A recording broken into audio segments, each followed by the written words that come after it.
परम पिता परम शिक्षक सद्गुरु मेरे बाबा, प्यार के सागर आनंद के दाता, शांति के सागर बाबा।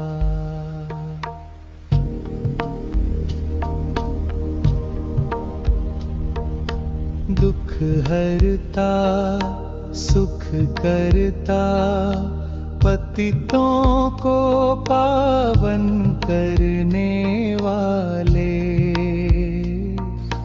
जीवन नैया के सारथी, सतयुग के विधाता है बाबा।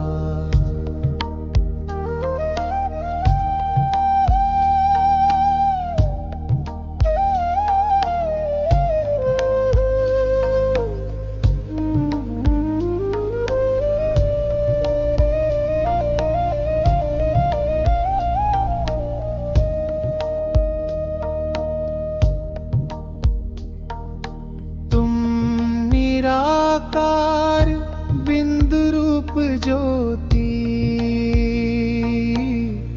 सतचित आनंद स्वरूप,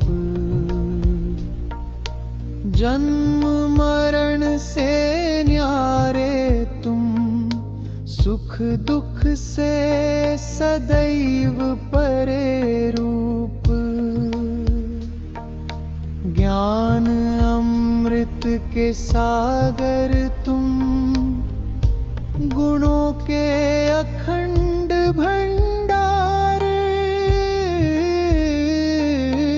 कर्म की गुह्य गति के ज्ञाता, दिव्य दृष्टि के दाता पार।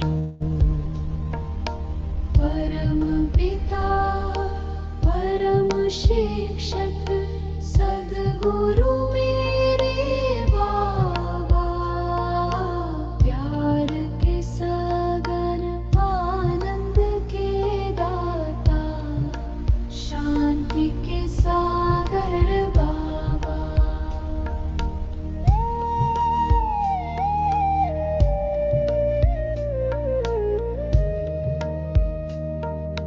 तुम त्रिमूर्ति के रचयिता, सृष्टि के बीज स्वरूप, आसुरी जग का परिवर्तन करते, जग में भरते प्रकाश रूप, काल के पंजे से छुड़ाने वाले, दैवी सृष्टि के पालन करता, नर को श्री नारायण बनाने वाले, मुक्ति व जीवन मुक्ति के दाता। हे पतित पावन आनंद के सागर, मन मंदिर में सदा बसे रहो।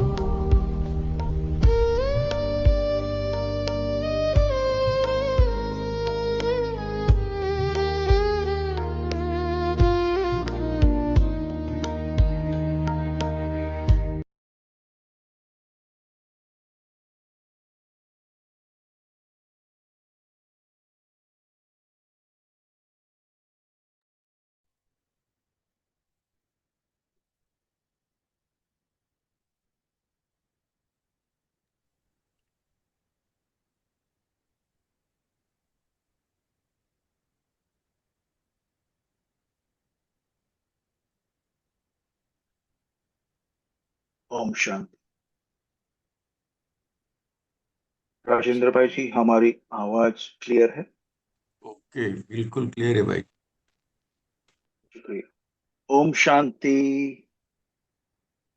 ओम शांति। जगदम्बा भवन से, ओम शांति दीदी जी, जगदम्बा भवन से प्रसारित इस जूम मीटिंग में हम सब का स्वागत है, स्वागत है, स्वागत है।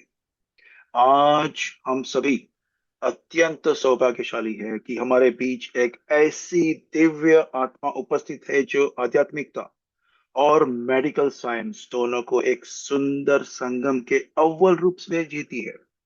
आज की क्लास का संचालन करने के लिए हमारे बीच पधारे हैं डॉक्टर बी के रामिया दीदी जी, जो वर्तमान में फिजिशियन, डायबिटोलॉजिस्ट और इंटेंसिविस्ट के रूप में global hospital and research centre mount Abu Madhuban में सेवाएं दे रहे हैं। उनका शैक्षणिक एवं व्यावसायिक परिचय देंगे कि दीदी जी का जन्म और पालन पोषण हैदराबाद में हुआ। एमबीबीएस के बाद उन्होंने post graduation in general medicine royal college of physicians London UK से पूर्ण किया। उन्होंने चेन्नई से डायबिटोलॉजी में फेलोशिप भी की, जिसके दौरान उन्होंने वर्ष की सर्वश्रेष्ठ छात्रा यानी स्टूडेंट ऑफ द ईयर घोषित किया गया और डायबिटोलॉजी में स्वर्ण पदक यानी गोल्ड मेडलिस्ट है। माउंट आबू आने से पहले उन्होंने कई वर्षों तक डायबिटोलॉजिस्ट के रूप में अपनी सेवाएं दी हैं और दे चुके हैं और देंगे। दीदी जी बचपन से ही यानी 1997 से अपने माता पिता के साथ ब्रह्मा कुमारी के साथ जुड़ी हुई है। इस आध्यात्मिक आध्यात्मिक मार्ग ने ही उन्हें प्रेरणा दी कि वे ऐसा पेशा चुने जहां वे serve the humanity at a global level कर सके, यानी वसुधैव कुटुंबकम की भावना को अपनाना। उनके मेडिकल प्रैक्टिस की मूल भावना हमेशा से रही है कि होलिस्टिक हीलिंग, जहां उपचार में स्पिरिचुअल टच और इनर वैल्यूज यानी आंतरिक मूल्यों का समावेश हो। ये था दीदी जी का शॉर्ट में परिचय। अब हम थोड़ा इस ग्रुप के बारे में बता दें, अव्यक्त मुरली ग्रुप के बारे में। इस विशेष सभा में, इस ग्रुप में एक क्षण लेकर हम सुंदर ग्रुप का परिचय देना चाहेंगे, जो प्रतिदिन एवरीडे ऑनलाइन एकत्रित होकर, जुड़कर जूम मीटिंग पर अव्यक्त मुरली का अध्ययन करते हैं। पिछले कई सालों में इस ग्रुप ने सभी अव्यक्त मुरलियों का एक फुल राउंड पूरा कर चुके हैं और अब हम दूसरे राउंड में सन 1990 की मुरलियां कल ही पूर्ण कर चुके हैं। प्रतिदिन 50 से 60 आत्माएं इस अध्ययन से लाभ लेते हैं और यह समूह निरंतरता से निष्ठा और आध्यात्मिक प्रेम का एक सुंदर उदाहरण बन चुका है। इसी दिव्य भावना के साथ अब मैं विनम्रता पूर्वक हमारी हमारी आदरणीय दीदी जी को आमंत्रित करते हैं और वे अपनी दिव्य वाणी से हम सभी को लाभान्वित करें। वेलकम दीदी जी, ओवर टू यू। ओम शांति। थैंक यू पंकज भाई, थैंक यू सो मच मुझे ये चांस देने के लिए। आपको बहुत बहुत धन्यवाद। और इतने सुंदर परिवार से मिलने का ये तो बहुत ही अद्भुत अवसर मैं मानती हूँ। और ये बहुत ही हर्षदायक है कि आप सब ने अव्यक्त मूल्यों का रिवीजन एक बार कंप्लीट कर चुके हैं और सेकंड राउंड में है। वो बहुत ही अप्रिशिएबल है, क्योंकि बहुत बार क्या हो जाता है कि हम शुरू तो कर लेते हैं लेकिन बीच में छूट जाता है, वो कंटिन्यूशन नहीं हो पाता है। लेकिन आप ग्रुप संगठित रूप से वो सब एक राउंड पूरा करके फिर सेकंड राउंड में भी 90 तक पहुंचे। It is very very appreciable. Congratulations. आप ऐसे ही आगे बढ़ते रहे, ये हमारी शुभकामनाएं हैं। और आज का जो टॉपिक है, जो बहुत ही मतलब बहुत सारे लोगों को ये बहुत इंटरेस्ट भी है, थोड़ा कंफ्यूजन भी है, बहुत सारे क्वेश्चंस भी है कि मनन चिंतन कैसे करना चाहिए, है ना। तो मनन चिंतन एक्चुअली हम करते ही रहते हैं, दिन भर करते रहते हैं, किसी न किसी बात के ऊपर। किसी ने कुछ कहा तो चिंतन तो चलता रहता है ना। कोई पास्ट की घटना हो गई, वो याद आ गई, उसकी चिंतन चलता रहता है। फ्यूचर की कोई टेंशन है, उसकी चिंतन चलता रहता है। तो चिंतन तो चल ही रहा है। ऐसा कुछ नहीं है कि हमें आता नहीं है मनन चिंतन, चिंतन तो हो रहा है, लेकिन उसको सही दिशा में लेके जाए, बाबा की ज्ञान के ऊपर उसको अप्लाई करें। वो हमारे आज के क्लास का मेन थीम है ना। तो क्लास शुरू करने से पहले एक छोटी सी कहानी से शुरू करना चाहते हैं। एक बार एक शहर में एक बहुत ही फेमस होटल था। उसका नाम था कि ज्ञानपुरी होटल। और वो होटल इतना फेमस था कि बहुत दूर दूर से लोग वहाँ आते थे, वहाँ का खाना का स्वाद लेने के लिए। ऐसे ही एक व्यक्ति एक दिन उस होटल में जाता है और उसको वो होटल बहुत अच्छा लगता है, उसकी साफ सफाई एवरीथिंग बहुत अच्छा लगता है। तो फिर वो उसी दिन वो ऐसा ठान लेता है कि मुझे हर रोज इस होटल में आना चाहिए। तो एवरीडे वो जाता है, होटल में जाता है और ऑर्डर करता है, खाना ऑर्डर करता है। और जैसे ही खाना उसके सामने आता है तो उसके बहुत तारीफ करता है। ओ खाने को निहारता है, खाने का फोटो निकालता है। और शेफ का भी, जो भी वो खाना बनाते हैं उस शेफ का भी तारीफ करता है। और फिर लेकिन उसमें एक अजीब बात थी कि वो खाना रोज ऑर्डर करता है, रोज उसे तारीफ करता है, फोटो खींचता है, पूरा मेनू याद कर लेता है, लेकिन वो खाना खाता नहीं था। ऐसा रोज चलता था कि वो ऑर्डर करता है, खाना आता है उसके सामने और खाने के बाद तारीफ करता है कि वाह क्या दाल है, वाह क्या रोटी है, वाह क्या खुशबू है इस खाने की, वाह क्या रसोइया है। मतलब इतना प्रेज करता है, बट उसको मुंह तक लेके नहीं जाता है, खाना नहीं खाता था। ऐसा होते होते होते एक महीने के बाद वो थोड़ा सा ना कमजोर हो जाता है। फिर डॉक्टर के पास जाता है। फिर डॉक्टर पूछते हैं कि क्या हुआ भाई, कि आप बहुत ही वीक पेल लग रहे हो, क्या हुआ, आपके ब्लड रिपोर्ट्स में भी ऐसा लग रहा है कि आपको खून की कमी हो रही है। तो फिर वो कहता है वो डॉक्टर पूछते हैं कि क्या खाना नहीं खा रहे हो क्या।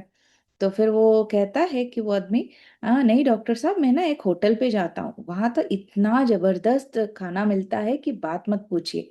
कि वहां पे सारे आइटम्स मुझे पता है, वहाँ के मेन्यू हर एक चीज का मुझे पता है कि दाल का तड़का कौन से पेज पे है, पनीर टिक्की का कौन से पेज पे है, गुलाब जामुन का रेसिपी कौन से पेज पे है, एवरीथिंग मेन्यू मुझे बहुत कंठस्थ है, लेकिन मैं ना खाना नहीं खाता हूँ।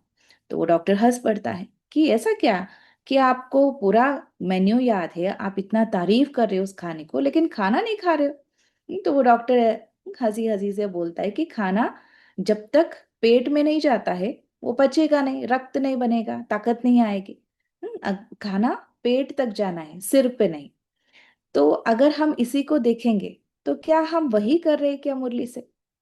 हम रोज मुरली सुनते हैं, पॉइंट्स लिखते हैं, पूरा याद करते हैं लाइंस को, लेकिन दूसरों को सुनाते भी है ना, दूसरों को सुनाते भी है, लेकिन क्या वो पॉइंट मेरे मन के भीतर तल तक उतर रहा है? बुद्धि उसको जिस तरह से समझना चाहिए वैसा समझ रहा है? क्या वो उस तरह से डाइजेस्ट कर रहा है कि पॉइंट को, है ना? पॉइंट जस्ट समझना, वो जैसे कि मेन्यू याद रख लेना। मुरली क्या है हमारे लिए, कि मेन्यू जैसा है कि क्या क्या वैरायटीज है जीवन के लिए। बट उस मेन्यू को जब हम खाएंगे, मतलब जब हम उसको चिंतन करेंगे, मनन करेंगे, तब जाके वो खून बनेगा, पाचन शक्ति बनेगी और ताकत आएगी, है ना? तो ये बहुत ही बड़ा महत्वपूर्ण पॉइंट है कि मनन शक्ति। इसको शुरू करने से पहले एक बाबा का महावाक्य मैं बताना चाहती हूँ। एक मुरली में एक आया था कि 1 फरवरी 1979 में बाबा ने कहा कि मनन शक्ति को यूज करना नहीं आता, मनन शक्ति ही दिव्य बुद्धि का खुराक है। खुराक को न खाने से कमजोर बन जाते, और कमजोर होने कारण परवश हो जाते हैं। जो वीक बॉडी या वीक माइंड होते क्या होते हैं, तो परवश हो जाते, इफेक्ट हो जाता है ना, जल्दी खांसी जुकाम हो जाता है, इन्फेक्शन अटैक कर लेते हैं। अपने एक टाइटल को भी स्मृति लाओ और मनन करते रहो तो मनन शक्ति से सदा बुद्धि शक्तिशाली रहेगी। शक्तिशाली बुद्धि के ऊपर माया का वार नहीं हो सकता, अर्थात परवश नहीं हो सकते। तो मूल कारण है बुद्धि की कमजोरी, और कमजोरी का निवारण है मनन शक्ति। ये 1 फरवरी 1979 की बाबा के महावाक्य है। जैसे हम घर पे पुराने जमाने में भी अभी भी जब भी हम छाछ को मंथन करते हैं तो मक्खन निकलता है ना। तो उसी तरह ज्ञान के मुरली पॉइंट्स जो भी है, उसको हम जितना जितना उसके ऊपर विचारधारा, मतलब उसको ऊपर सोचेंगे कैसे अप्लाई करना है, तो फिर वो एक मक्खन, मतलब वो शक्ति बनेगी, वो अनुभव, वो शक्तियां प्रकट होने लगेंगी। जैसे हम मंथन करते हैं तो वो इतना सारा, एक बकेट जितना बटर मिल्क है, छाछ है, लेकिन करने के बाद मक्खन कितना निकलता है? थोड़ा सा निकलता है, लेकिन वो कितना पावरफुल है, कितना शक्तिशाली है ना। ज्ञान के हमारे मुरली में इतना सारे 4 पेजेस मुरली है, लेकिन जब हम एक पॉइंट को भी लेके उस पे मनन करेंगे, तो उसमें से जो भी मक्खन निकलता है, जो भी पॉइंट्स, जो भी अनुभव निकलता है, वो शक्ति का काम करता है। तो चर्निंग जो मनन है, बहुत सारे लोग उसको ना बहुत हैवी ले लेते हैं, मतलब भारी हो जाते हैं कि बाबा तो कहता है कि मनन करना चाहिए, लेकिन हमसे तो होता नहीं है। तो मतलब एक तरह का ना थोड़ा सा भारीपन आ जाता है मन में। लेकिन एक्चुअल में अगर हम देखेंगे तो मनन करने के लिए उसका पर्पस समझना बहुत इम्पोर्टेंट है, कि उसकी वैल्यू क्या है, वो हमारे लिए कितना मायने रखता है। अगर वो समझेंगे तो उसके प्रति प्यार अपने आप बढ़ेगा, बोझ नहीं लगेगा, बहुत ही लाइट एंड एंजॉय करेंगे। तो ये पॉइंट समझना वेरी वेरी वेरी इंपॉर्टेंट है। क्योंकि एक बार मुरली ऐसे मैंने किसी बड़ों के क्लासेस में सुना था कि साकर बाबा, ब्रह्मा बाबा ने एक पार्टी जब आई थे मधुबन में, तो फिर बाबा ने गौशाला दिखाने के लिए उनको लेके गए थे। फिर वहां गौशाला में एक गाय थोड़ा सा बीमार थी और इतना अच्छे से खाना नहीं खा रही थी। वो मतलब जो घास है वो नहीं खा रही थी। तो बाबा को तुरंत समझ में आ गया कि ये ठीक नहीं है, इसकी तबीयत ठीक नहीं है। तो फिर वो जो भी देखभाल करते हैं गाय का, उनको बताते हैं कि ऐसा ऐसे करो, तो खाने में ऐसे ऐसे चेंज करो, तो फिर वो ठीक हो जाएगी। तो फिर नेक्स्ट डे मुरली में बाबा ने जब मुरली चलाते समय कहा कि बच्चे भी जो ज्ञान सुनते हैं, उस ज्ञान का मनन चिंतन नहीं करते हैं। तो क्या हो जाते हैं? मनन चिंतन न करने के कारण बच्चे भी बीमार पड़ जाते हैं। तो बाबा ने मतलब इसमें ना एक बहुत गहरी पॉइंट है। एक तो बाबा ने गाय का एग्जाम्पल लिया है और बताया है कि ऐसे, लेकिन उसमें एक बहुत गहरी चीज है, जैसे बाबा भी कैसे हमें सिखा रहे खुद करके। एक लिविंग एग्जाम्पल, एक फिजिकल एग्जाम्पल से लेके हमारे जीवन को उन्होंने कंबाइन किया है। मतलब मनन करने के लिए ये बहुत ही सिंपल इजी टेक्निक है कि जो हमारे आसपास चल रहा है उसको हम ज्ञान से जुड़ते जाए। जो फिजिकल लेवल पे दिख रहा है ना, उसको आध्यात्मिक रीति से हम कैसे देख सकते हैं, मेरे लाइफ में वो क्या सीख दे रही है। ये भी एक प्रकार का मनन चिंतन के मनन चिंतन को बढ़ाने के लिए एक माध्यम बन जाता है।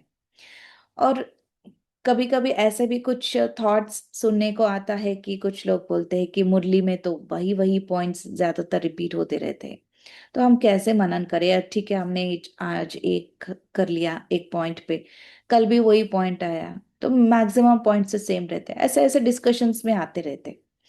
बट अगर हम ये बात देखें, गौर से देखें, तो देखिए हम खाना तो रोज खाते हैं।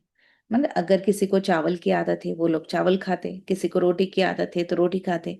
वेजिटेबल्स ऑलमोस्ट, मतलब इतना every day 365 days variety variety तो नहीं बनाते, डेफिनेटली रिपीट होता है, मेजॉरिटी रिपीट होता है वेजिटेबल्स में भी।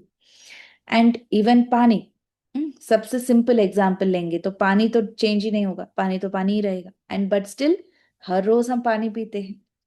वहां कभी हम ये नहीं बोलते हैं कि अरे ये तो वही पानी है, रोज पी रहे वही पानी, कभी ऐसे बोलते हैं क्या? नहीं ना। क्योंकि पानी की आवश्यकता अपने स्थल पर है, इंपॉर्टेंस उसका अपना है।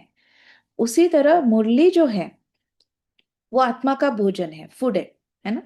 तो उस फूड से मैं इस मनन चिंतन से वैरायटी रेसिपीज बना सकती। जैसे चावल से वैरायटी रेसिपीज बनाते हैं, खिचड़ी बनाते हैं, जीरा राइस बनाते हैं, वैरायटी वैरायटी रेसिपीज, चावल तो वही है। तो मुरली से भी उसी पॉइंट से मैं डिफरेंट डिफरेंट मनन चिंतन करते हुए नई नई वैरायटीज, मेरे जीवन के लिए नए नए पॉइंट्स, धारणाएं आगे आ सकते हैं। तो मनन चिंतन में उतना शक्ति है। और आज की मुरली कितना मतलब कोइंसिडेंस कहे या ड्रामा का प्लान कहे कि आज का क्वेश्चन आंसर में क्या था। बाबा ने क्या कहा कि बच्चे ज्ञान तो सुनते हैं लेकिन धारणा नहीं होती। क्यों? आंसर में क्या बताया? विचार सागर मंथन करना नहीं आता है। एक कारण तो ये बताया। बाबा ने दूसरे कारण बताया कि बुद्धि योग देह और देहधारियों पे लगे हुए रहता है, मोह मोह में अटक गए हैं। और मुरली के मिडिल में भी एक और कारण बताया कि देहाभिमान है। तो डिफरेंट डिफरेंट रीजंस, उसमें बाबा ने मेन रीजन कोट किया कि विचार सागर मंथन नहीं करते ही, इसीलिए जो ज्ञान सुन रहे हैं वो धारणा में, जीवन में अप्लाई नहीं कर पा रहे। तो मनन चिंतन वो गैप को फिल कर रहा है। कितने सालों से हम, सपोज कितने साल से हम ज्ञान में चल रहे, 20 years, 10 years, 5 year, 1 year, what ever, लेकिन जितना होना चाहिए, जैसे कि एक बच्चा पैदा होता है ना, जैसे जैसे वे बड़े होते रहते हैं तो घर में उसका रिस्पॉन्सिबिलिटी बनता है ना। जैसे उसको 18 years क्रॉस होता है, 25 years क्रॉस होता है, तो उसका उस लेवल पे उसका रिस्पॉन्सिबिलिटीज भी बढ़ जाते हैं कि वो एक्सपेक्टेशन, मतलब वो एक इट्स अ रिस्पॉन्सिबिलिटी कि वो अपने घर का संभाले। तो मैं इस ज्ञान के लाइफ में इतने वर्ष के बाद मेरा क्या रिस्पॉन्सिबिलिटी मैंने निभाया, जो बाबा चाहता है कि मैं अपने बच्चे के प्रति, कि ये बच्चा ऐसा करे, क्या मैं वो पूर्ण कर पा रही हूँ? सो वो मतलब धारणा पे लेके आ रही हूँ वो सब ज्ञान को। तो उसके लिए ये मनन चिंतन वेरी वेरी इंपॉर्टेंट है, जैसे आज बाबा ने मुरली में कोट किया है। और यहाँ पे जो बाबा ने कहा कि मोह, मोह के कारण भी धारणा नहीं होती है। मोह it is not for only person, ऐसा नहीं कि किसी व्यक्ति के ऊपर मोह। मोह अलग अलग स्तर पे हो सकता है, जैसे कि मोह अपने ही विचारधारा के प्रति, कि जो मैं सोच रही हूँ वो सही है, या तो फिर कोई पुराने आदतों के प्रति, जो मेरे ऑलरेडी संस्कार थे, मैं उससे इतना मोह में फंस गई हूँ कि मैं एक्सेप्ट ही नहीं करती हूँ कि वो गलत है। तो मोह कैन बी वाइड वैरायटीज, बहुत सूक्ष्म स्तर में अगर हम जाएंगे तो बहुत ही है। और वो मोह के कारण हमारा बुद्धि वहां पर इतना अटक गई कि मैं ज्ञान के ऊपर अपनी बुद्धि को लेके नहीं जा पा रही। ज्ञान की तरफ अगर बुद्धि, मन बुद्धि नहीं जाएगी तो मनन चिंतन कैसे कर पाएंगे, है ना। तो इसीलिए ये मोह भी एक वन ऑफ द हिंड्रेंस है, वन ऑफ द हर्डल है, प्रॉब्लम है, बाधा है ना।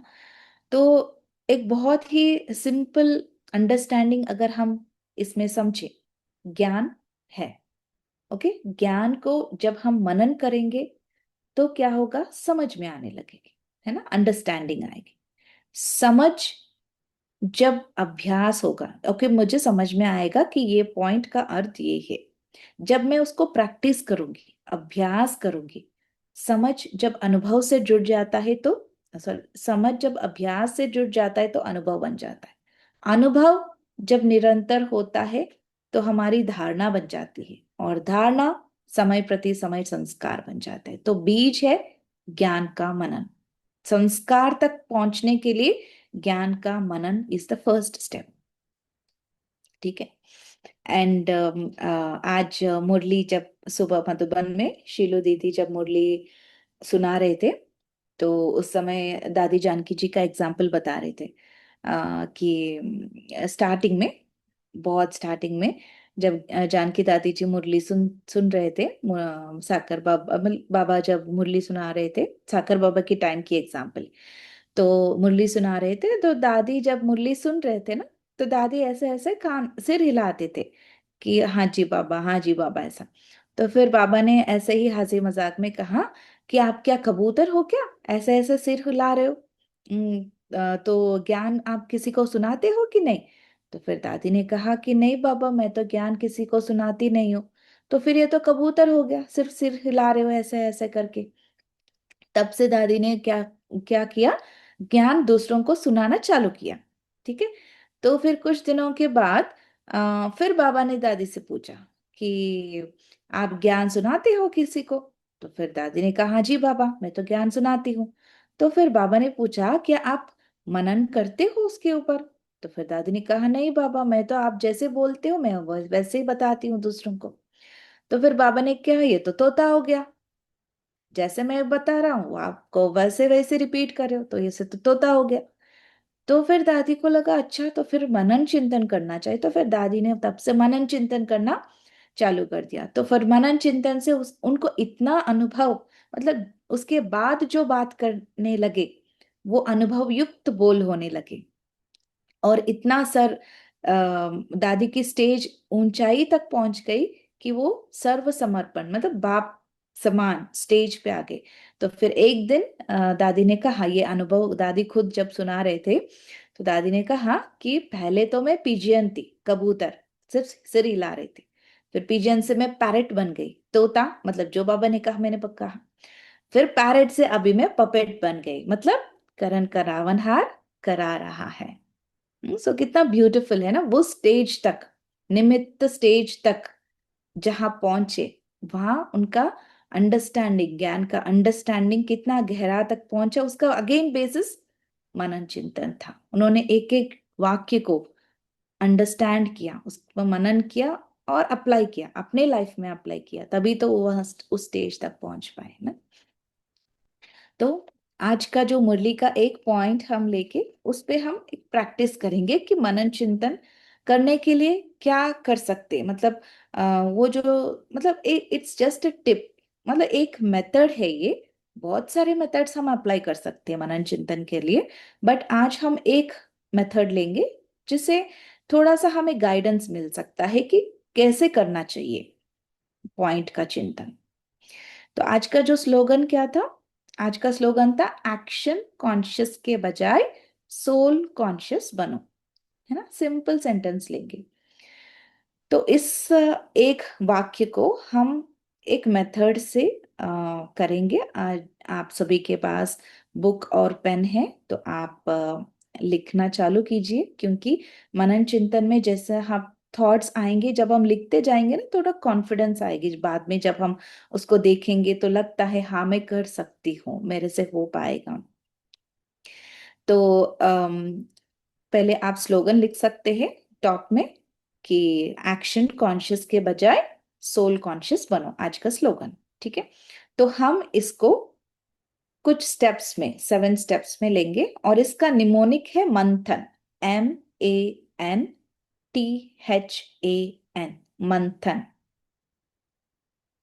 तो एक एक अक्षर का हम डिस्क्रिप्शन में जाएंगे। मंथन, MANTHAN। ठीक है।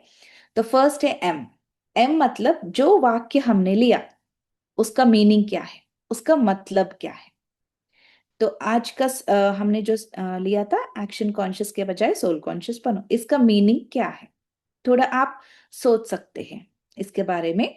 बाबा ने ये वाक्य कहा तो इसका ऊपरी ऊपरी से, मतलब एट ए सुपरफिशियल लेवल, इसका मीनिंग क्या है, मुझे क्या समझ में आ रहा है, वो आप जस्ट 1 और 2 पॉइंट से लिख सकते हैं। ये पॉइंट मुझे क्या कह रहा है, बाबा मुझे इससे क्या समझाना चाहते हैं। जो आपके मन में आ रहा है वो आप जस्ट लिख लीजिए।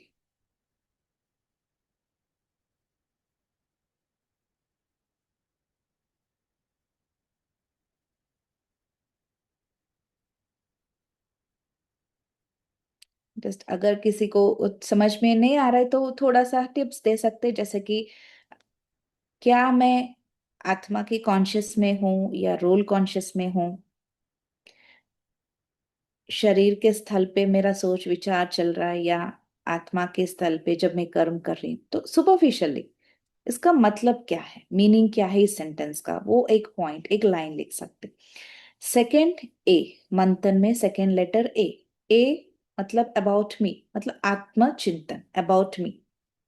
तो इसमें ये देखेंगे कि ये जो पॉइंट बाबा ने बताया है ये मेरे ऊपर कैसे लागू होता है? How is it applicable to me? Action conscious के बजाय सोल कॉन्शियस बनो। ये वाक्य मेरे लिए कैसा लागू होगा? मतलब मेरे वर्तमान स्थिति किस प्रकार से है? क्या मैं इसे केवल सुनती हूँ या थोड़ा बहुत प्रैक्टिस भी कर रही हूँ? कितना एप्लीकेबल है मेरे लिए?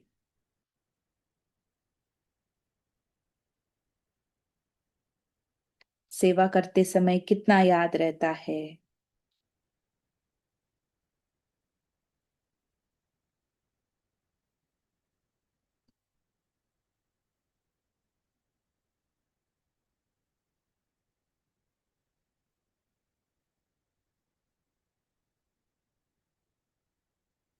ठीक है।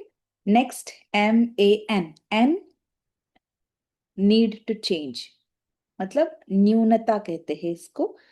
क्या मुझे चेंज करना चाहिए? इस जो सेंटेंस है, इस सेंटेंस में जो मैं नहीं कर पा रही हूँ उसमें से मुझे क्या चेंज करना है? फॉर एग्जाम्पल, अगर इसमें इस पॉइंट में हम अपने जो भी वीक पॉइंट है, सपोज बाबा ने कहा कि आपको एक्शन कॉन्शियस नहीं होना है, आपको सोल कॉन्शियस होना चाहिए, ठीक है? तो इसमें where is my weak point, कमजोरियां, इस पॉइंट को अप्लाई करने में मेरा क्या वीक पॉइंट है जो मुझे अप्लाई करने नहीं दे रहा है? What is that weak point? कौन सा संस्कार है जो मुझे रोक रहा है? कौन सी कमजोरी है जो मुझे बार बार इस पॉइंट से मैं छूट जाती हूँ, स्मृति में फिसल जाता है? व्हाट इज दैट संस्कार, सिचुएशन, वॉट एवर इट में बी, उसको लिखेंगे। क्या मुझे चेंज करना चाहिए? व्हाट इज दैट कमजोरी जो मुझे चेंज करना चाहिए?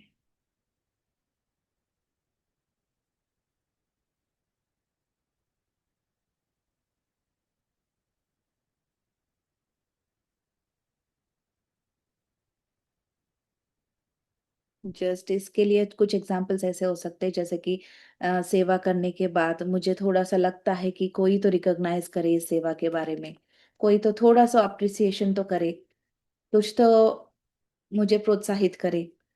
अपेक्षा, है ना?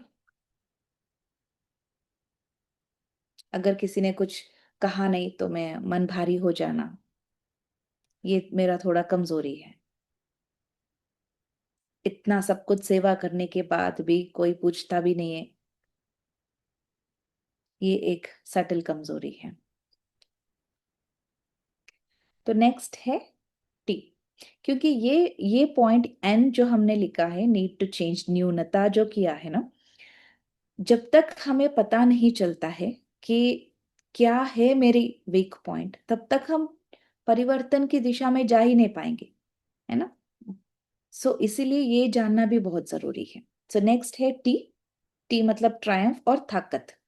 What are my positive aspects?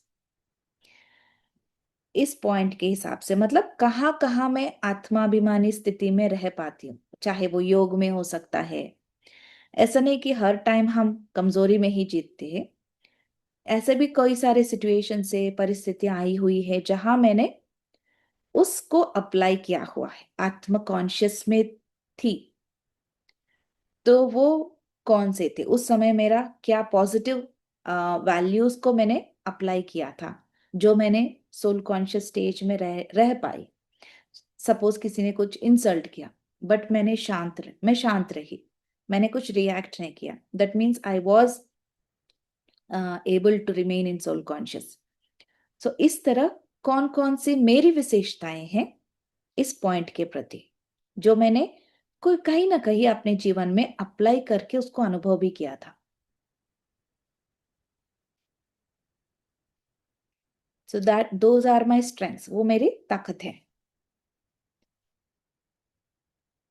क्योंकि नहीं तो क्या हो जाता है, अगर हम ओनली कमी कमजोरियां देखेंगे तो फिर कहीं ना एक तरह की ग्लानि भाव, आत्मग्लानि भाव में चले जाते हैं। तो इसीलिए कमजोरी पता होना जरूरी है, उसके साथ साथ जब हम अपने ताकत को भी पहचानेंगे तो वो ना एक कॉन्फिडेंस आती है कि हाँ मैं कर सकती हूँ।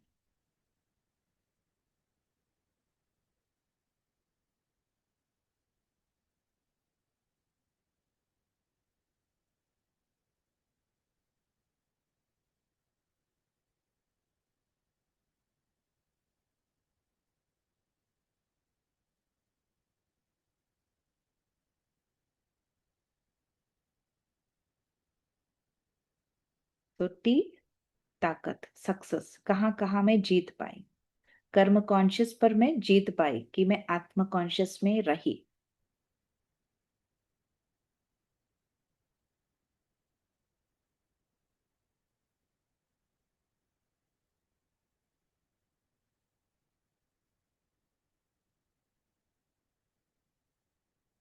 कभी ऐसा भी सिचुएशंस आते हैं कि हमको जो जितना रिजल्ट आना चाहिए हमको नहीं आया, फिर भी वी वर स्टेबल।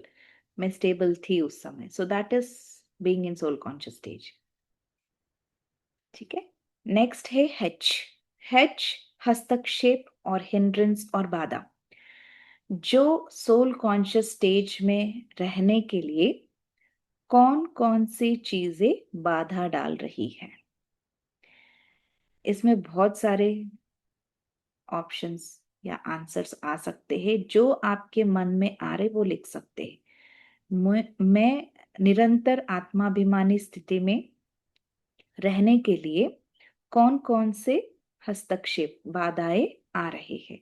वो कोई एक सिचुएशन हो सकता है, मेरे ही विचारधारा हो सकता है ना, एनीथिंग। या तो फिर कंपैरिजन विद अदर्स, मैं दूसरों से तुलना करती हूँ, वो एक बाधा है। अपेक्षाएं, एक्सपेक्टेशंस रखती हूँ, वो एक बाधा है। रिजल्ट ओरिएंटेड कर्म करती हूँ, मतलब मैं ऐसा कर्म सेवा करूंगी तो मुझे ऐसा रिजल्ट आना चाहिए, रिजल्ट ओरिएंटेड, वो एक बाधा है। दूसरों के ओपिनियन को लेकर के मैं कर रही हूँ, वो एक बाधा है। सो इस ये कुछ एग्जाम्पल्स है। आप अपने लाइफ में क्या ऐसी बाधाएं आ रही है जो मुझे निरंतर आत्माभिमानी स्थिति रहने नहीं देती है और मैं कर्म में फंस जाती हूँ।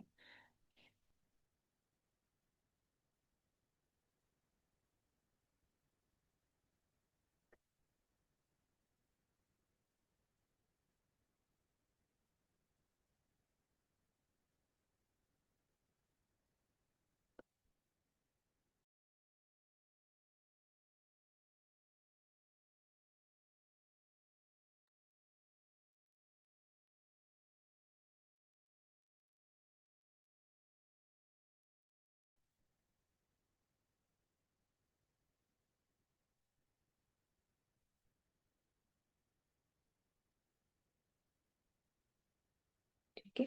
तो नेक्स्ट है ए, अचीवमेंट, उपलब्धि। इसमें ये देखना है कि बाबा ने जो कहा कि कर्म कॉन्शियस के बदले में सोल कॉन्शियस बनो, ठीक है। अगर मैं इस महावाक्य को अपने जीवन में उतारूंगी 100%, तो मुझे क्या प्राप्ति होने वाली है। What am I going to achieve. इस महावाक्य को अगर मैं अपने जीवन में 100% अप्लाई करूंगी तो क्या उपलब्धि होने वाली है, क्या अचीव करने वाली हूं, मेरी अवस्था कैसे होने वाली है, मेरे बोल, मेरी विचारधारा, मेरा संबंध संपर्क कैसे होने वाले हैं।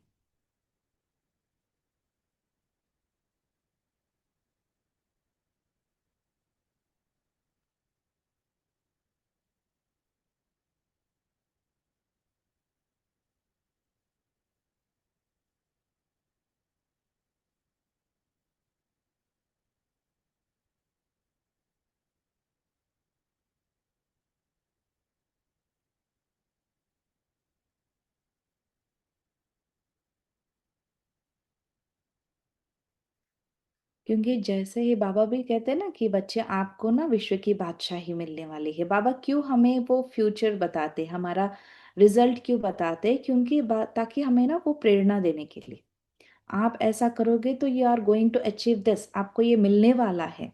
तो बाबा क्यों बार बार वो फ्यूचर जो अचीव करने वाले हैं, सत्य को जो अचीव करने वाले हैं, फरिश्ता स्थिति को जो अचीव करने वाले हैं, वो बार बार क्यों याद दिलाता है? ताकि वी गेट इंस्पायर्ड, प्रेरणा मिलती है उससे।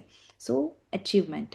लास्ट है N, next step, that means नया संकल्प। जो बाबा ने ये महावाक्य उच्चारा है उसको मैं आज अपने लाइफ में प्रैक्टिकली कैसे इम्प्लीमेंट कर सकती हूँ, उसके लिए एक छोटा सा संकल्प लेना है, बट वो प्रैक्टिकल होना चाहिए। जैसे महावाक्य है कि कर्म कॉन्शियस के बजाय सोल कॉन्शियस बनो। तो सोल कॉन्शियस स्टेज को मैं आज पूरे दिन में कैसे अप्लाई करूं? जस्ट फॉर एग्जाम्पल, हर घंटे में कुछ एक 30 सेकेंड निकाले और वो 30 सेकेंड पूरा कॉन्शियसनेस या तो फिर चेकिंग या तो फिर उस स्टेज में वापस चले जाए। अगर कर्म कॉन्शियस में चले गए तो वापस उस 30 सेकेंड अपने आप को सोल कॉन्शियस स्टेज में वापस लेके आए। ऐसा कुछ छोटा सा, बहुत ही छोटा सा बट प्रैक्टिकल संकल्प करना चाहिए जो मैं अप्लाई कर सकूं सोल कॉन्शियस को। कुछ और एग्जाम्पल ऐसे भी हो सकते हैं, जैसे कि कोई प्रशंसा कर रहा है या तो फिर निंदा कर रहा है, उस समय मेरी स्थिति कैसे रहती है, कैसे रहना चाहिए।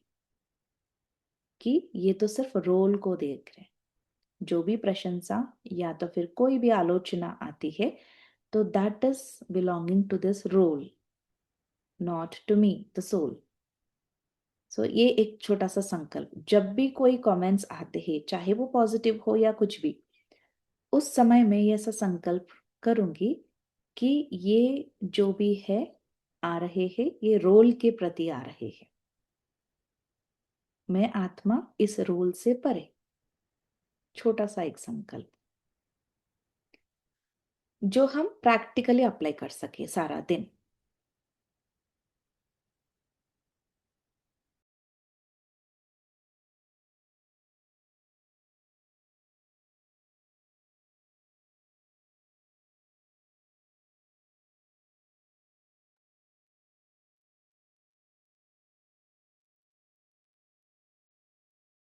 ठीक है, तो अभी हमने जो 7 पॉइंट्स देखा है, फर्स्ट था एम, मतलब मीनिंग। जो मुरली का महावाक्य है, एनी महावाक्य आप ले सकते हैं, आज हमने ये स्लोगन का लिया था, तो उसका मीनिंग क्या है? पहला क्वेश्चन हम इसके ऊपर चिंतन कर सकते हैं कि इस महावाक्य का मीनिंग क्या है।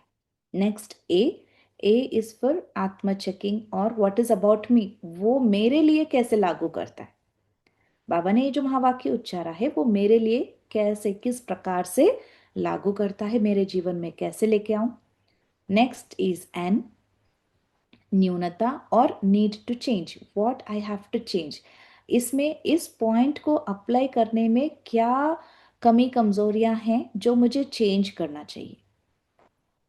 Okay, and next his T, ताकत। ऐसा नहीं कि मैंने कभी अप्लाई नहीं किया, कभी ना कभी अपने लाइफ में अप्लाई किया हुआ होगा, उस समय मैंने कैसा ऐसा कुछ वैल्यूज अप्लाई किया है या पावर्स यूज किया है जो मैं इस पॉइंट को अपने लाइफ में मैंने, चाहे वो कुछ क्षण के लिए क्यों ना हो, बट मैंने किया है। तो what are my plus points, क्या वो ताकत थी। T is for triumph, that means success और ताकत, मेरा plus points. Okay, and then H is for हस्तक्षेप और हिंड्रेंस और हर्डल, मतलब ये पॉइंट को जीवन में कंप्लीटली 100% उतारने में कौन से हस्तक्षेप, कौन से बाधाएं आ रहे हैं, उसका points. And then A, achievements, अगर मैं 100% इसको अपने जीवन में लेके आऊंगी तो क्या रिजल्ट, क्या अचीव करने वाली हूं। लास्ट है एन, एन इज नया संकल्प, है ना, एक next step, what how am I going to implement. जो बाबा ने महावाक्य उच्चारा है उसको आज के दिन मैं एक ऐसा छोटा संकल्प उसके प्रति लूंगी जो मैं उसको प्रैक्टिकली अप्लाई करूं। बहुत बड़ा बड़ा टारगेट्स नहीं रखना है, स्मॉल स्मॉल, वेरी इजी, जो हम कर सके, उस तरह के छोटे छोटे संकल्प लेना है कि मैं इजीली कर पाऊँ। क्योंकि स्टार्टिंग स्टेज में जब तक वो अभ्यास निरंतर ना हो जाए, हम छोटे छोटा ही टारगेट्स रखेंगे ना, तो वो कॉन्फिडेंस बढ़ता जाएगा। ठीक है।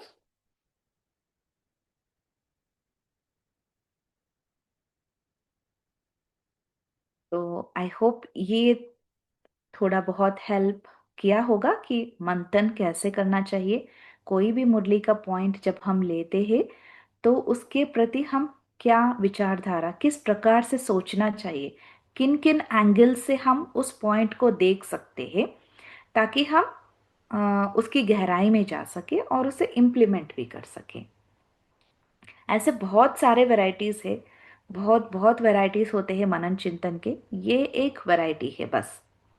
कभी और इसमें भी ना, अगर वेरी ब्रॉड लेवल में अगर हम देखेंगे तो मनन चिंतन में भी ना मुख्य रूप से दो प्रकार के होते। एक तो जैसे एनालिसिस, जो अभी हमने किया, एनालिसिस मोड में हर एक पॉइंट के very very deep deep deep level में एनालिसिस करना। दूसरा है आप अनुभव से उस पे चिंतन में जाते हैं।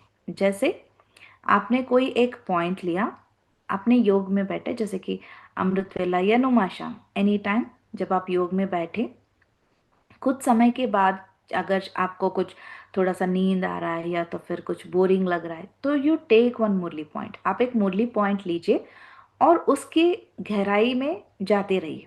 फॉर एग्जाम्पल आज की मुरली का ही एक पॉइंट लेंगे। बाबा ने कहा कि बच्चों को बुद्धि में अच्छी रीति रखना चाहिए कि शिव बाबा वर्षा दे रहे हैं।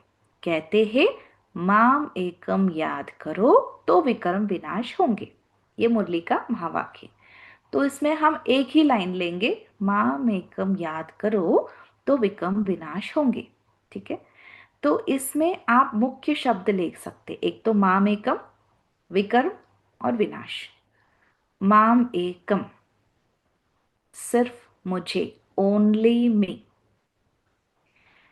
अब जस्ट हम फॉर फ्यू मिनट्स, 2 और 3 मिनट्स, इसको योग में कैसे करें वो भी एक थोड़ा सा प्रैक्टिस करेंगे। आप अपना बुक पेन बाजू में रख सकते हैं एंड जस्ट आप जैसे भी कंफर्टेबल है, आईज ओपन और क्लोज, इस पॉइंट पे अपना पूरा फोकस करेंगे।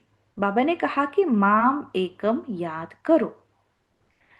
जस्ट वो माम एकम एक शब्द को पहला उसके ऊपर जाएंगे। बाबा को देखे अपने सामने, शिव बाबा को परंधाम में। बाबा कहता है कि सिर्फ मुझे याद करो, माम एकम। तो वो कैसा है? बाबा कहता है कि बच्चे सिर्फ तुम मुझे याद करो।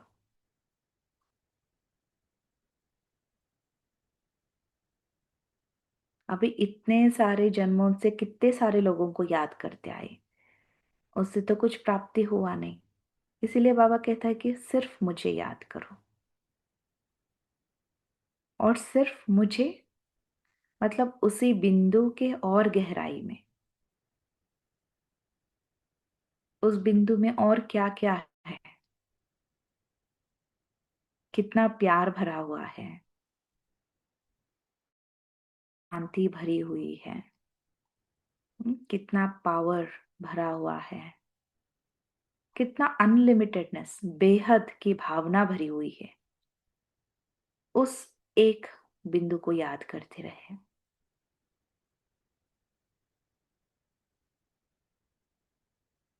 Just Shiv Baba, that's all.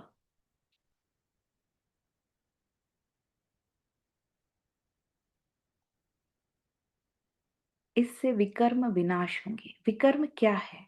क्या क्या विकर्म हुए थे मुझ आत्मा से इतने सारे जन्मों से? कितने सारे, what are the varieties of विकर्मा जो आत्मा ने किया है? ये 5 विकार तो है ही। उसके अलावा किसी को सटल रीति से भी कष्ट पहुंचाना, जोर से बोलना, गुस्सा करना, निंदा करना, अगर कोई ऊपर अपनी स्थिति में जा रहा है तो उसे कुछ ना कुछ कह के उसकी स्थिति गिराना, ये सारे तो विकर्म ही है। तो मुझ आत्मा से कितने प्रकार के विकर्म हुए हैं?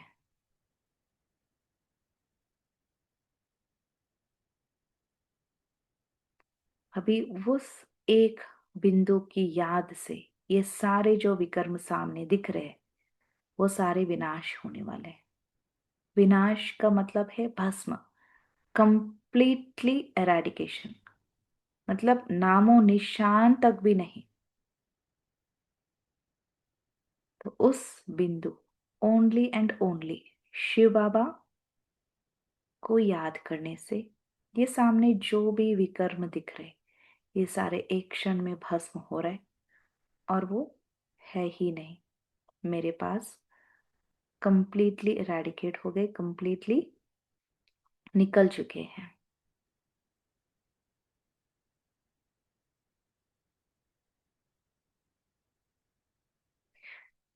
ओम शांति। तो इस तरह से तो बहुत ही वेरी फ्यू, मतलब 2-3 मिनट का अभ्यास किया, बट आप इस तरह से भी अगर हम एक एक अक्षर को लेके उस एक अक्षर के डेप्थ में भी जाएंगे ना, बहुत सारे नए नए अंडरस्टैंडिंग आएगी और नई नई अनुभव भी आ जाएंगे, है ना। नई वो अनुभव ही हमको और ज्ञान की गहराई में लेके जाता है और अम, वो परिवर्तन ना प्रैक्टिकल में दिखने लगेगा।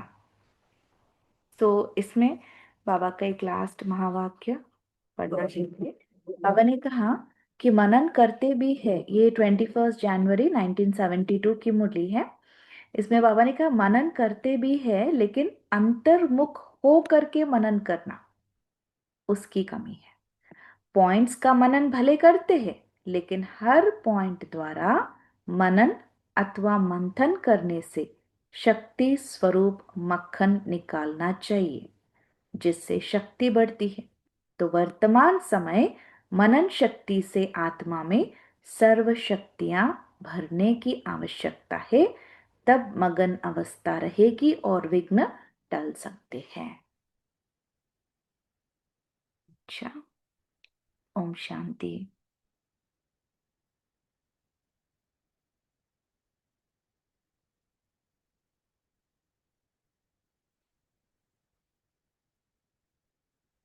इसमें कुछ आपको और कुछ पूछना है या कुछ और अंडरस्टैंडिंग जानना है तो then we can definitely have the discussion.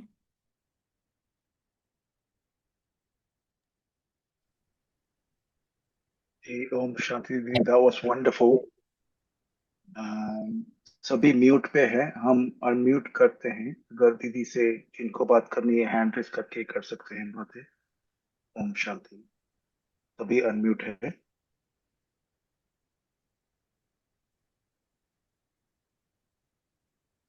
Tejal दीदी, कैलाश भाई, हेमा दीदी।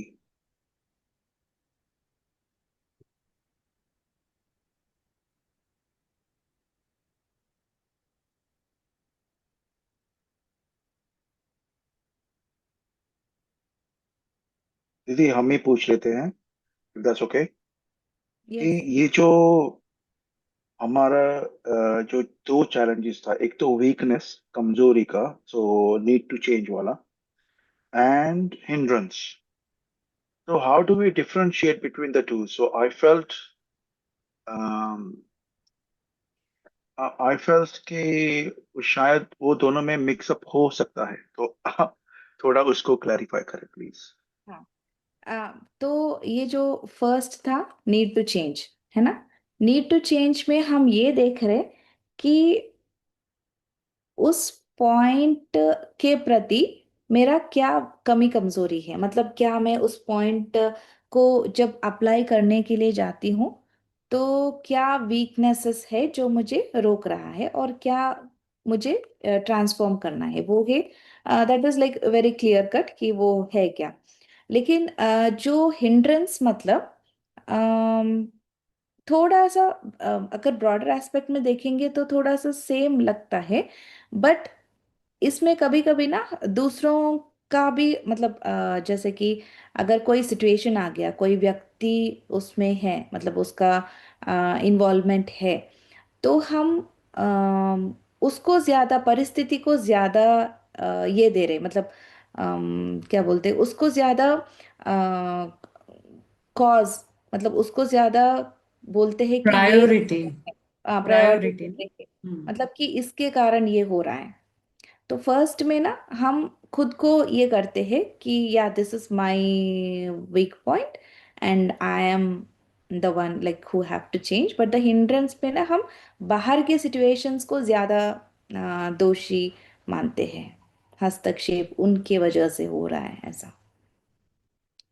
तो जी जी, अगर बहुत थैंक यू। सटल जाएंगे तो जिस्ट में एक ही तरह जाता है, बट ब्रॉडर एस्पेक्ट में थोड़ा सा ये हो जाता है। जी दीदी, थैंक यू। तो और किसी को कोई प्रश्न, दीदी से बात करेंगे कोई? मधुबन से जुड़ेंगे आवाज से, ऑडियंस दीदी जी ओम से। शांति। ओम जैसे शांति। मुरली सुनते हैं तो उस समय तो अटेंशन रहता है, लेकिन जब दिन की शुरुआत होती है, गोरख धंधे में थोड़े वो लगते हैं, तो मनन चिंतन नहीं हो पाता। वो अपना वो दिन भर का काम वगैरह या फिर सेवा या लौकिक या अलौकिक कोई भी हो, तो उसमें थोड़ा सा ये मुरली के पॉइंट थोड़े से भूल जाते हैं।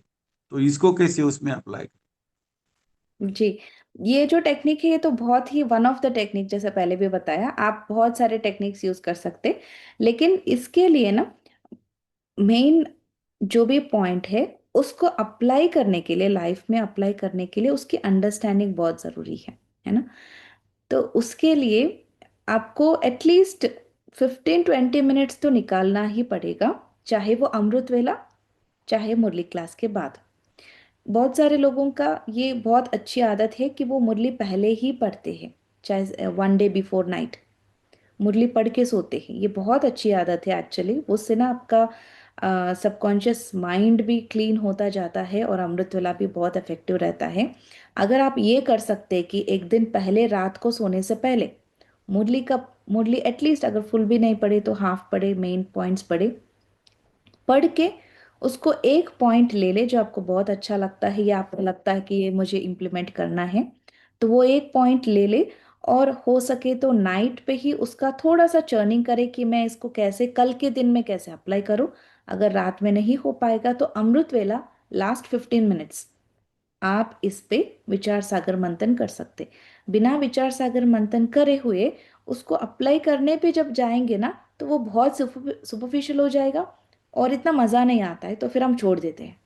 जब उसकी मनन चिंतन का मूल अर्थ ही है हम उसको अंडरस्टैंड करें, बाबा वो कैसे हमारे लाइफ में अप्लाई करवाना चाहते हैं उसकी समझ लेके आए, उसके लिए हमें कुछ समय निकालना पड़ेगा बिफोर गोइंग टू वर्क।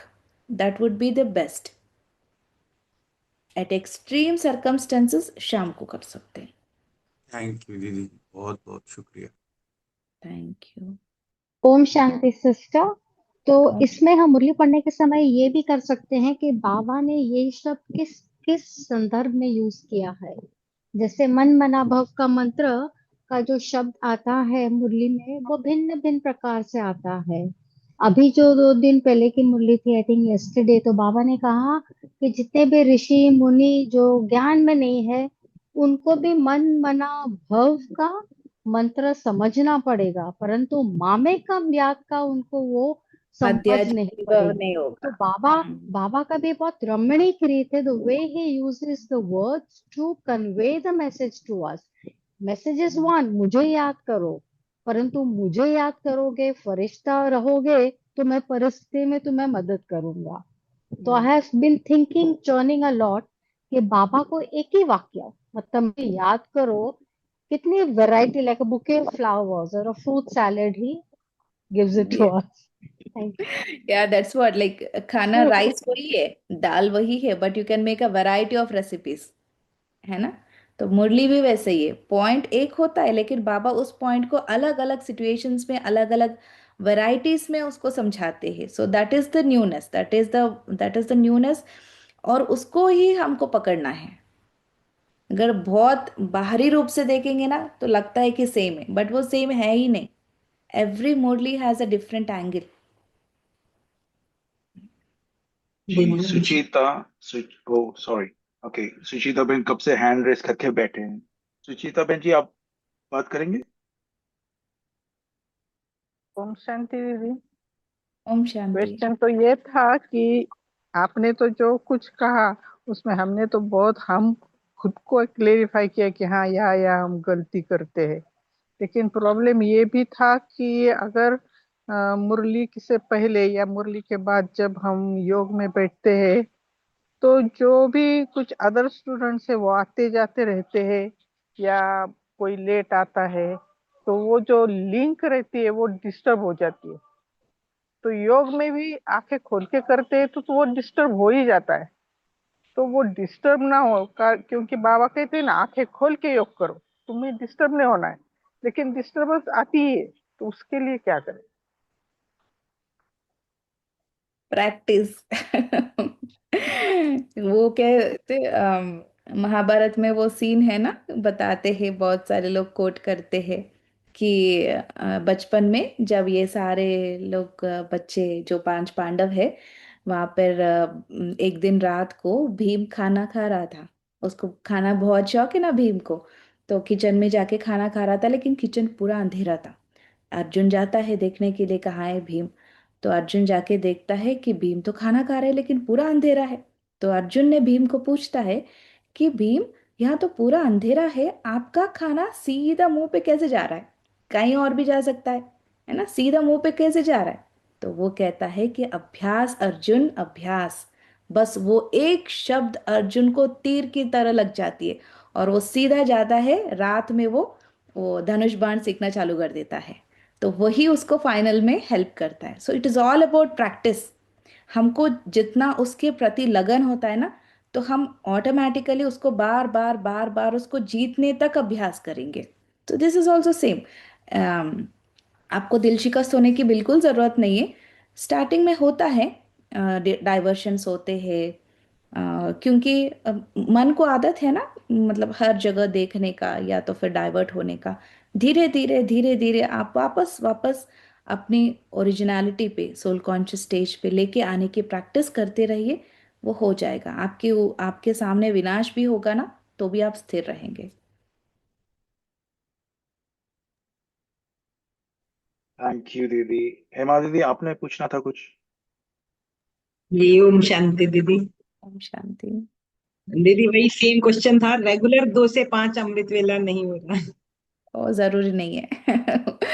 मतलब अपने आप को ना कभी भी उस स्ट्रेस में लेके नहीं जाना चाहिए। 2:30 बजे उठ के उसको एक्सपीरियंस भी किया है, वो दिन कितना अच्छा सब उसका वो टेस्ट किया, लेकिन रेगुलर नहीं हो रहा। तो दैट उसके इज लिए भी नॉट। प्रैक्टिस।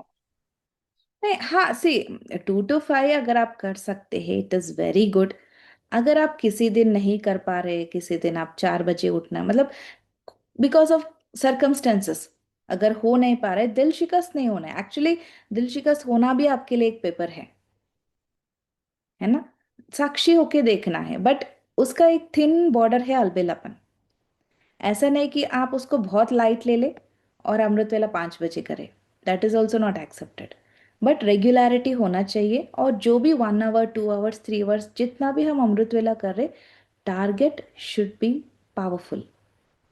कितना घंटे कर रहे वो मायने नहीं रखता है, कितना पावरफुल है वो ज्यादा मायने रखता है ना। सो अवर फोकस शुड बी कितना पावरफुल है।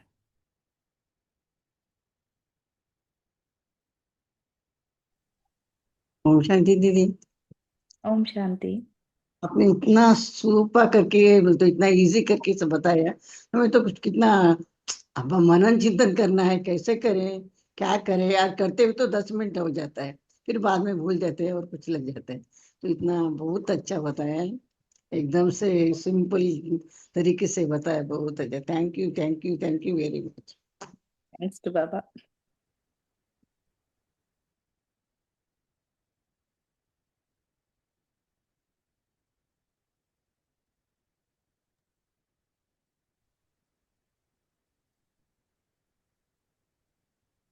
जी, ओम शांति।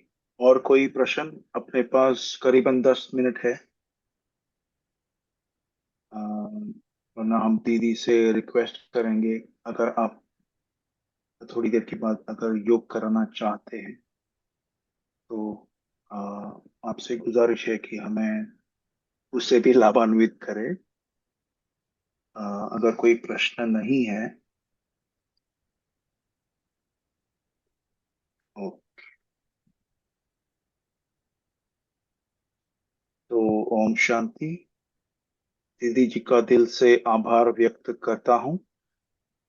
आज आप जिस गहराई से, सरलता से, आध्यात्मिक शक्ति से हमें मार्गदर्शन दिया, और हम सभी के लिए वो अत्यंत लाभदायक और प्रेरणादायक रहा। साथ ही मैं यहाँ उपस्थित सभी आत्माओं का भी धन्यवाद करता हूँ। आपकी एकाग्रता और सकारात्मक ऊर्जा ने आज के सत्र को और भी सफल और सार्थक बनाया। आशा करते हैं हम ये सभी जो सीख दीदी ने हमको दिया है, आज बाबा ने दिया है दीदी के द्वारा, तो वो हम अपने जीवन में धारण करेंगे और अपना मंथन जो है वो और पावरफुल बनाएंगे। तो इसी के साथ हम सभी ओम शांति करेंगे, दीदी जी को धन्यवाद करेंगे जिनको भी आपको करना है। बहुत बहुत धन्यवाद, पंकज भाई को भी बहुत धन्यवाद, आपने ये अपॉर्चुनिटी दिया है सेवा का। जी और बहुत कोई बहुत धन्यवाद, जी, शुक्रिया। Thank you. Thank you. Thank Sister, you if you very can much, share Didi. any of your experiences of सेवा, any अनुभव, आपका कोई अनुभव जो हो जो हमें हेल्प करेगा, आप शेयर कर सकते हैं। जो पंकज फैला करे तो हमें बहुत ही अच्छा होगा। Help us allot. ओम शांति दीदी। ओम शांति। दीदी, कोई एक ऐसा सामान बताएंगे जिससे कि हमारी स्थिति कई बार डाउन हो जाती है, जिससे हमारे अंदर शक्ति भर जाए और थोड़ा मतलब पावर आ जाए, और जिसमें हम सारा दिन उस सामान में रहें। हम्म देखिए, स्वमान तो हर एक का अपना एक होता है कि बहुत क्या बोलते हैं, उसके प्रति एक इंक्लिनेशन होता है। बट यस, जो बहुत ही डेफिनेटली हेल्प करने वाला स्वमान जो मुझे लगता है कि वो है प्योरिटी का, कि मैं परम पवित्र आत्मा हूँ। उसमें क्यों मुझे ऐसा क्यों लगता है, क्योंकि स्थिति डाउन जाने का रीजन क्या है? व्यर्थ, है ना, वेस्ट। जितना जितना वेस्ट में जाते हैं उतना स्थिति डाउन जाता है। तो purity is the antidote for waste.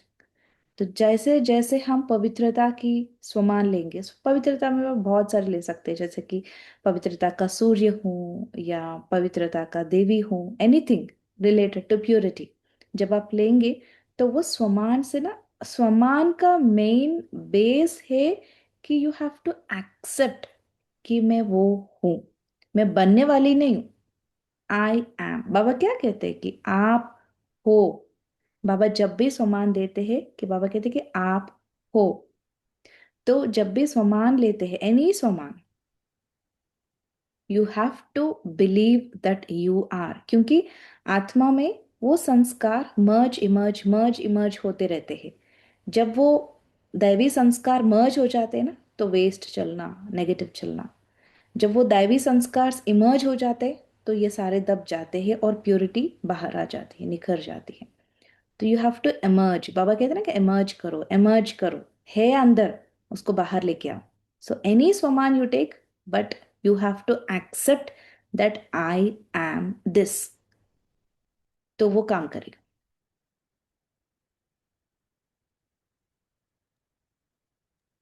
जी जी, दीदी। Thank you thank you again. दीदी। ओम ओम जी, शांति। शांति। यहाँ पे ओम अपने शांति को भाई जी। अच्छा ओम बोलिए। शांति। जी जी हाँ वो ओम शांति भाई जी। जी। हाँ वो अभिजीत भाई जी ने 9 मई को एक अनाउंसमेंट किया था कि वो काउंसलिंग का कोर्स जिनको करना। अच्छा, जो भी ये टॉपिक से रिलेटेड नहीं है, हम उसकी चर्चा बाद में करेंगे। समय की मर्यादा को जानते हुए हम योग की तरफ बढ़ेंगे। सभी को म्यूट किया गया है। चैट में आप लिख सकते हैं अगर कुछ भी अर्जेंट बात हो तो, या फिर हमको डायरेक्ट मैसेज करें। दीदी जी, आपसे रिक्वेस्ट करते हैं, नम्र निवेदन करते हैं कि हमको योग से लाभान्वित करे हो सके। Thank you. जी।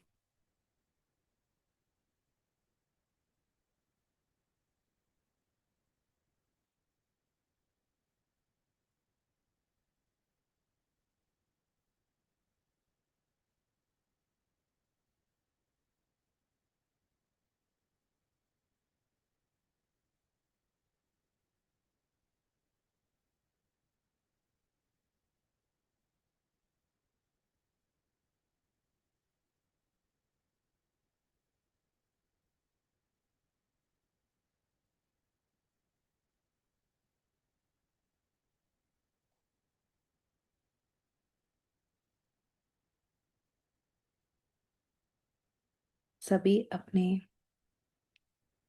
स्थान पे जहां पर भी बैठे हैं स्थिर होके बैठे और अपने जो मूल स्थिति है, जो आत्मा का जो मूल स्थिति, जो शांति की स्थिति, पवित्रता, सर्व गुणों से, सर्व शक्तियों से संपन्न स्थिति जो है, उस पे स्थित हो जाए।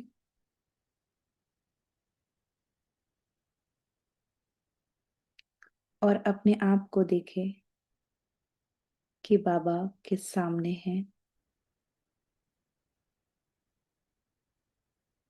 बाबा से जो भी ज्ञान की वर्षा हो रही है, उस एक एक महावाक्य का पूरी तरह से मुझ आत्मा में समा रही है और मैं हर एक पॉइंट का गहराई से समझ भी रही हूँ और अपने जीवन में उसे अभ्यास भी कर रही हूँ, उसे धारणा भी कर रही हूँ। आज बाबा से वो वरदान अपने लिए ले लीजिए। अनुभव कीजिए कि बाबा हमें वरदान दे रहे हैं कि बच्चे, तुम ज्ञानी तो आत्मा हो, सिर्फ ज्ञान सुनने सुनाने वाले नहीं, बल्कि ज्ञान को जीवन में धारण करने वाली आत्मा।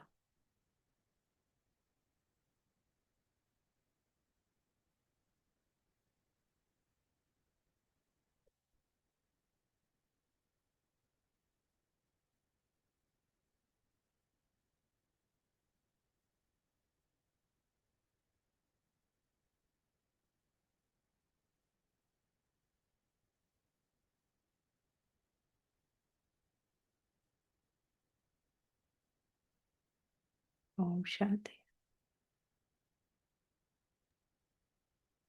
एक बार फिर से दीदी जी का बहुत बहुत धन्यवाद। और हम आपको फिर से इनवाइट करना चाहेंगे अगले टॉपिक को लेकर, क्योंकि इतना सरल और शक्तिशाली क्लास आपने कराया है आज, हमको बहुत सारी प्रेरणा मिली है। और आप चैट में भी देख सकते हैं, thank you, wonderful hearts, there are so many hearts, और नमस्ते का इमोजी आ रहा है। बट यह सभी सदस्यों को भी बहुत शुक्रिया, शांति बनाए रखने के लिए और इतना अच्छा वातावरण बनाए रखने के लिए, दिव्य वातावरण बनाए रखने के लिए। So sorry, I was looking at two screens, so that's why I keep moving away from the camera. But you can see all the hearts popping up on the screen. जी, अमी दीदी, शानू दीदी, सैमसंग, सुमन दीदी, रिंकू दीदी, विनीता बहन, Galaxy, सायोमी, सुचिता बहन, तेजल बहन, तारा बहन, सभी ने, शीरू भाई जी, आद्या बहन ने हार्ट भेजा है। ओके, तो यहाँ पे हम पूर्ण विराम करते हैं, फुल स्टॉप लगाते हैं। और आगे के लिए सभी को ऑल द बेस्ट। दीदी जी फिर से शुक्रिया। ओम शांति। ओम ओम शांति। शांति। ओम शांति।